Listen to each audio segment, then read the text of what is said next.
You're sort of the undertaker that walks up to the front door. I am rarely welcomed with open arms. So you might have been inoculated against the concept that people aren't exactly happy to see me come along.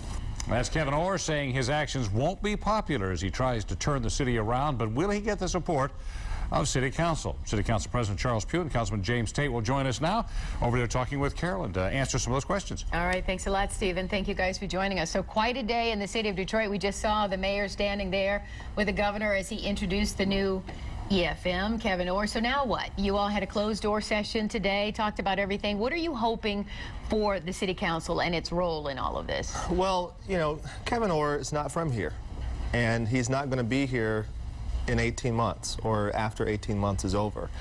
He's never been on 6 Mile, and he probably won't. And so with the multitude of decisions that need to be made, I think that, you know, his skill set shows what he's good at.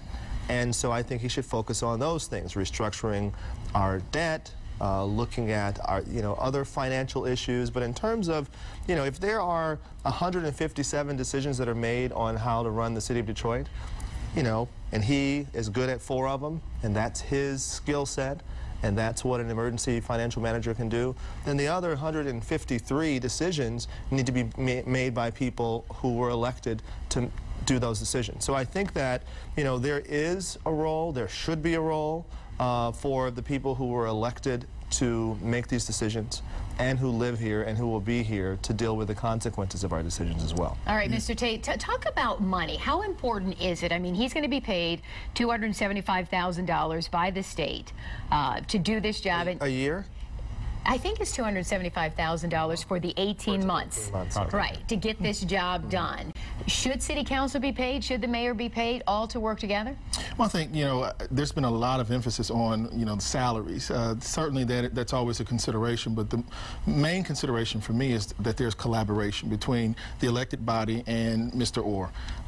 Certainly I would never advocate for an emergency manager, and some say that's self-serving, and if you would say that, it's because I'm a resident of the city, and I want to make sure that I'm able to vote. And a lot of people say it's not democratic, taking the rights away of the people. Exactly, that's the reason why, because I want to make sure that my vote counts. But we're here now, so it's important that we collaborate and identify exactly how we all can work together. The mayor, the council, as well as this emergency manager, so that in 18 months, not only will he be gone, but we won't have another in his place, because that's the thing that has really been not emphasized.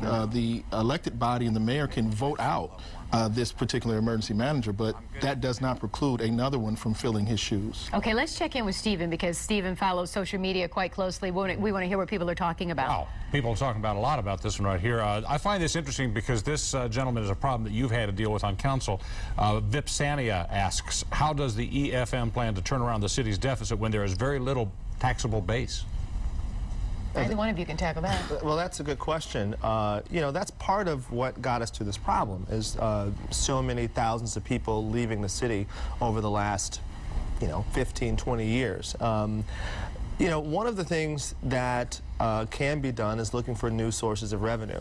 And one of the challenges, and one of the things that he will have to do, is to reduce our debt load so that we're paying less for debt service and more for city services. But he'll have new enhanced powers. He won't have to worry about the charter. So will he be able to do that easier than the mayor and the council have been able to do in the past? Well, a lot of that is renegotiating our debt with creditors so that we pay less for our debt and more for police, fire, EMS. So, you know, if he is as talented as his resume says he is, then let's see it. Let him do that.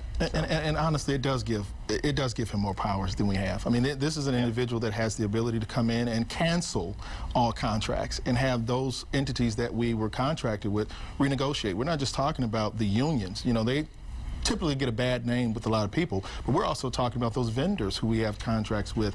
He has that ability.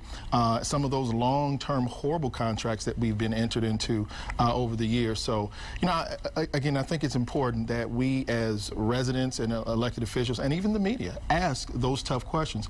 if you are, now that you're here, what are you going to now actually do that the council could not do, and how are you going to do it? Because crime, when we start talking about the issue of crime, it's not just a numbers, dollars and cents issue, it's a socioeconomic issue. All right, gentlemen, we're going to have to leave it there. We're out of time. You know we could talk about it for an hour, but we certainly appreciate it. Well, invite us back. We have more to say. You know we'll be talking over time because this will be ongoing, at least for the next 18 months. We'll see what progress is going to be made.